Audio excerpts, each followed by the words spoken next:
Umaasa ang ilang mambabatas na babanggitin ni Pangulong Ferdinand R. Marcos Jr. sa kanyang SONA ang isyu sa West Philippine Sea. Paglikha ng maraming trabaho at reforma sa edukasyon. Si Vel Custodio sa detalye live. Vel.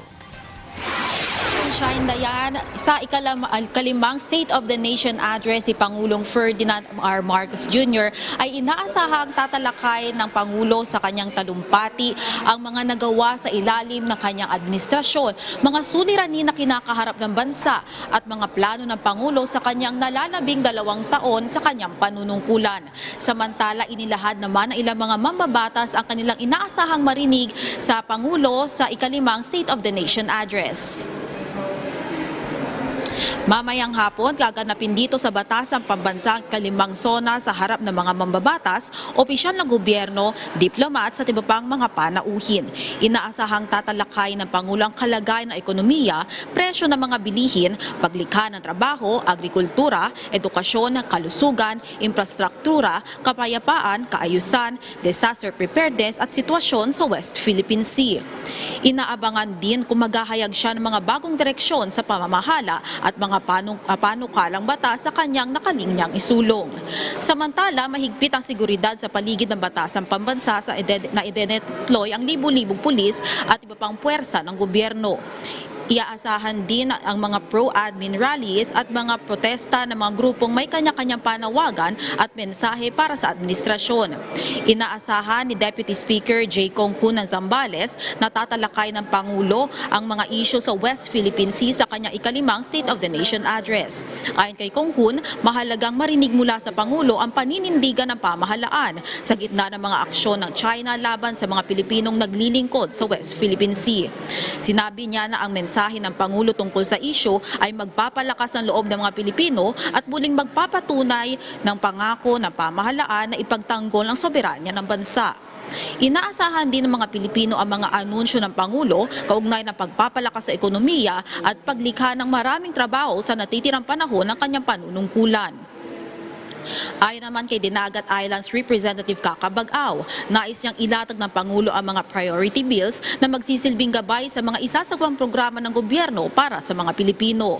Sa ngayon, 26 sa 52 priority bills na ang naipasa sa third and final reading ng Kamara.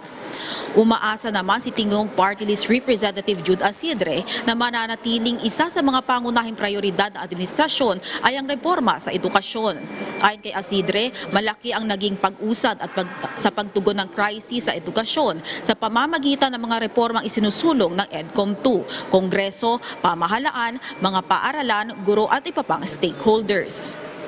Binigyang diin na Isidre ang pangangailangang pabilisin ang pagpapatayo ng mga silid-aralan, palakasin ang school-based feeding program, ganap na ipatupad ang aral program at isulong ang mga inklusibong edukasyon para sa mga mag-aral na may kapansanan, mga katutubo at mga nasa malalayong lugar.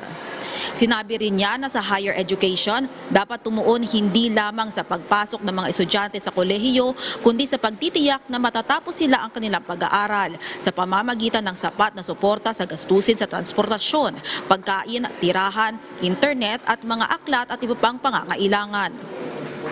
Ayon kay Asidre, dapat magpatuloy ang pagpapatupad, pagpopondo at pagpapatibay ng mga reforma sa edukasyon para masiguro na mas mahusay ang pagkatuto ng mga bata, mas maraming estudyante ang matatapos sa pag-aaral at masusuportahan ng mga guro at napaghahanda ang mga Pilipino para sa trabaho at buhay. Dayan, samantala, humigit kumulang 3,000 ang inaasahang dadalo sa State of the Nation address batay sa tala ng Office of the Sergeant at Arms ng House of Representatives. Habang bagamat wala namang anumang banta na natanggap ang OSA ay pinapanatili pa rin ang kaayusan at ang seguridad dito sa Batasang Pambansa at maging sa labas ng area. Samantalang Dayan ay sa katunayan nito ay pagpasok pa lang dito sa Batasang Pambansa ay may mangilan-gilan ng mga checkpoints na makakasalubong pagpasok dito. Balik sa iyo sa studio. Maraming salamat, Vel Custodio.